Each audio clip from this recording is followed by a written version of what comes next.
আসলে কি আমার কাছে বয়স কোনো ম্যাটার করে না। আমার কথা হচ্ছে আমি ৩ বেলা ভাত খেতে পারলে আর তার বুকে ঠাঁই পেলেই হবে। আর শুনেছি নাকি স্বামীর পায়ের নিচে স্ত্রীর ভেষ। আমি চাই আমার স্বামীর পায়ের নিচে আমার যেন মরণ। সুপ্রিয় দর্শক, আসসালামু আলাইকুম। দেশে দেশে বাইরে থেকে যারা আমাদের ভিডিওটি দেখছেন সকলকে জানাই স্বাগতম। ক্যামেরার সামনে দাঁড়িয়ে আছে আমাদের একটি বোন, শুনবো তারই জীবনের গল্প।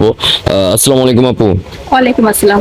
কেমন আছেন আপনি? আলহামদুলিল্লাহ ভালো আছি, আপনি ভালো আছেন? আলহামদুলিল্লাহ ভালো আছি আপু। আপু আপনার নাম? আমার নাম শেখ ইসলাম।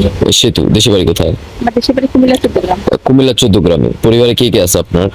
আমার পরিবারে আসলে কেউ নাই এখন, শুধু আমার একটা বোন আছে, বোনেরও বিয়ে হয়ে গেছে, আমি এখন একাই। বোনের বিয়ে হয়েছে? বোন কি ছোট না বড়? হ্যাঁ আমার ছোট। আপনি ছোট। তাহলে তো আপনি তো অবশ্যই বিয়ে করছেন। হাজবেন্ড বলছিলেন অফ ক্যামেরা মারা হ্যাঁ গেছে। হ্যাঁ, আমার হাজবেন্ড রোড অ্যাক্সিডেন্টে মারা গেছে। আচ্ছা, তো মারা গেছে কত বছর হলো? এই তো কুরবানিতে ৩ বছর হবে। এই কুরবানিতে 3 বছর হবে? হ্যাঁ। আচ্ছা, তো ওই ঘরে কোনো বাচ্চা কাচ্চা বেবি হয়েছে? না না।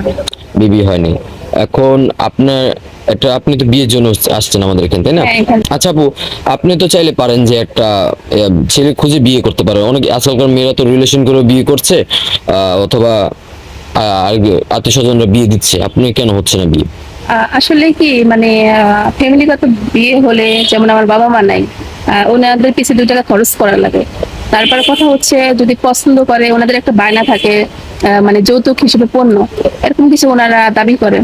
তো সেই ক্ষেত্রে আমি ভাবলাম যে আমার তো ওরকম ক্ষমতা নাই যে আমি কাউকে করে যৌতুক, তারপর হচ্ছে পণ্য টন্য দিয়ে বিয়ে করবো। তাই আমি ভাবতেছি যে নিজে নিজে এখানে যোগাযোগ করে অনলাইনের মাধ্যমে আপনাদের অফিসে এসেছি। তো আমি এভাবে বিয়ে করতে চাচ্ছি, যাতে আমার টাকা দেওয়া না লাগে আর সে আমাকে ভালোবেসে বিয়ে করে। আচ্ছা, তো আপনি কিরকম পাত্র চাচ্ছেন? বয়সটা কিরকম হতে হবে? হয়। আচ্ছা, প্রথম স্বামীর মতন ভালোবাসবেন দ্বিতীয় স্বামীকে? হ্যাঁ অবশ্যই। আমরা যতটুকু শুনেছি, জীবনে ভালোবাসা, প্রথম ভালোবাসা একবারই আসে, বারবার আসে না। বিষয়টা এরকম না, আসলে কি আমার স্বামী তো মারা গেছে, আমার স্বামী তো আমাকে ডিভোর্স দেয়নি বা ছেড়ে অন্য মেয়েকে বিয়ে করেনি, এরকম কিছু না। তো তার প্রতি আমার যেমন ভালোবাসা আছে, আমার দ্বিতীয় কাউকে আমি যদি বিয়ে করি, তার প্রতি আমার সেম ভালোবাসা থাকবে, কারণ সে তো আমাকে ঠকায়নি। তো একটা ভালো একটা মনে মানুষ চাচ্ছেন? হ্যাঁ, ভালো একটা মনের মানুষ আছে। আপু, বিষয়টা হচ্ছে অনেক ভাইরা আছে যাদের বিয়ে হয়েছিল, আপনার মতো সেম একটা স্টোরি থাকে যে হ্যাঁ। ওয়াইফ মারা গেছে অথবা পরকীয়া করে চলে যায়। অধিকাংশ লোকের এখন যাচ্ছে, পরকীয়া করে চলে যাচ্ছে, বিভিন্ন ঘটনা আমরা শুনে থাকি সমাজ থেকে। Right. তো এখন কোনো ভাই যদি ডিভোর্সি অথবা স্ত্রী মারা গেছে বা বাচ্চা কাচ্চা হচ্ছে না, এখন বাচ্চা কাচ্চা তো কনসেপ্ট করা লাগবে, বাচ্চা কাচ্চা তো দরকার একটা পুরুষ মানুষের। অবশ্যই। তো এরকম লোক যদি আপনাকে বিয়ের প্রস্তাব দেয়, বিনা যৌতুকে যদি বিয়ে করতে চায়, আপনি করবেন? হ্যাঁ ইনশাল্লাহ করবো। করবেন আপনি? তো আপু আপনার সাথে যোগাযোগ করবে কিভাবে ভাইয়ারা? যোগাযোগ করতে হলে আপনাদের মাধ্যমে যোগাযোগ করতে হবে।